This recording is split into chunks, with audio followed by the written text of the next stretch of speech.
নমস্কার। আমাদের ঘরে সবার জন্মদিন প্রতি মাসে একটা করে, তাই প্রতি মাসে মাসে বার্থডে পালন করতে হয়। তো একটা কেক নিয়ে আসে প্রতি মানে বার্থডের দিন উপলক্ষে, আর মিষ্টি নিয়ে আসে। তাই ঘরে একজনকে দিয়ে কেক কাটানো হয় সবার বার্থডের দিন। তাই হ্যাপি বার্থডে আমার ছোট মেয়ের birthday. Happy birthday. Happy birthday. হ্যাঁ ঠাম্মি, হ্যাঁ, দাঁড়াও দাঁড়াও দাঁড়াও, একটু খাওয়াই দাও আমাদের। হ্যাঁ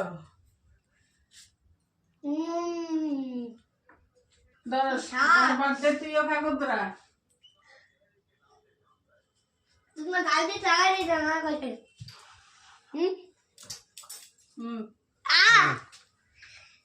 ঠাম্মি, তোমার তো আমি খাওয়াই দিই। হ্যাঁ দাও দাও দাও দাও। নয়টা নয়টা নাও। করো। এইভাবে আমাদের ছোটখাটো অনুষ্ঠান মানে ঘরোয়া পাবে, ছোটখাটো অনুষ্ঠানের মধ্যে আনন্দটা আমরা উপভোগ করি। ধন্যবাদ। ভিডিওটা কেমন লাগে জানাবেন। ধন্যবাদ সবাইকে।